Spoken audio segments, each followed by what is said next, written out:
ખરા. હું થોડાક દી મારી મમ્મીને ઘર જઈ આવું. કા તાર મમ્મીને શું બરફ પડે હે? મમ્મીને હજી આમ બેઠી બેઠી કામ કરને.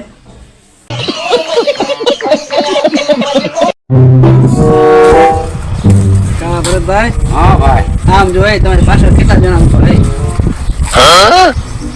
કોઈ નથી. હું ઈ જ કહું, પાછળ કોઈ નથી, બધા આગળ નીકળી ગયા. કઈ કામ ધંધા કરો. હું આખો દી મોબાઈલ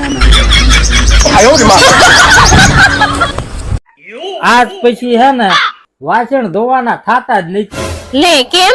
કેમ હું આખો દી કપડાં વાસણ જ કરું? આ તો મરદ માણાને ખાવાનું જ જોતું. હવે શાંતિ રાખીને કોકનો ફોન આવે. તમારામાં તો આખો દી નકરાય કોકના ફોન જ ચાલુ હોય. કઈ ડાકણનો ફોન આવે છે? તારી બેન નો હે. હાલો, મારી બેનનો ફોન છે? આ તારી બેને કઈક નવું નામ રાખ્યું જો. ના ના હવે ના ના હાસું રાખ્યું હો. આપું એને નવું નામ રાખ્યું. ના ના હવે લા. આબરો નલા, હા બોલ ને. હું બજાર જાઉં તો 2 કિલો વટાણા લેતી આવું. હા તો લેતી આની માં મને શું પૂછે હે? હવે ફોલવાના તમારા હે તો તમને જ પૂછું ને.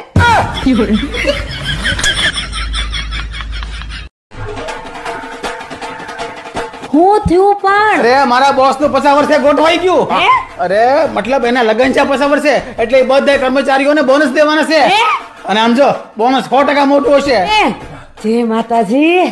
આપણે છે ને ગોવા ફરવા વયા જાય ત્યારે ગળદી ઓછી હશે અને ફ્લાઇટ ની ટિકિટ હાવ સસ્તી હોય.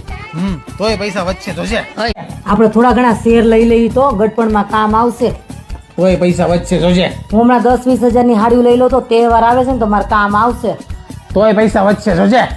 હું મારી હાટુ સ્માર્ટ વોચ લઈ લઉં તો લઈ લે તમે તમારે તોય પૈસા વધશે તો છે. આવી ગયું બોનસ? હા કેટલું? 1100 રૂપિયા. કે શેઠાણી બહુ શીખણા છે. તો હવે આપણું બધું પ્લાનિંગ. ઓય સાંભળો છો? હા બોલ ને પણ. આ બાજુવાળાનો છોકરો છે ને 99% લાવ્યો. બોલો. લે 99% લાવ્યો હે? તો બહુ સારું કહેવાય હે. પણ હું શું કહું, હા 100 માંથી 99 લાવ્યો તો 1% ગયો ક્યાં? લે ઈ તો આપણો છોકરો લાવ્યો. હવે આમાં તમે મારી નાખશો. આ 1% જાણે 100 બરાબર લાગતો હોય એમ કરો. હવે કાલથી હે ને વિડીયો બનાવવાનું જ ભાઈ. લે કેમ વળી શું થયું? બસ હવે કંટાળી ગયો. લોકો કેવી કેવી કમેન્ટો કરે છે. કેવી કરે છે? એક જણાએ લખ્યું કે તમે તમારા બૈરા હારે હે ને જબરજસ્તી વિડીયો બનાવો. લે એમ લાવો બતાવો તો મને.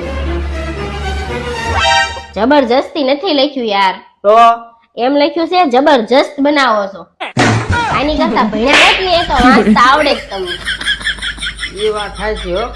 ભણ્યા હોત તો સારું હોત.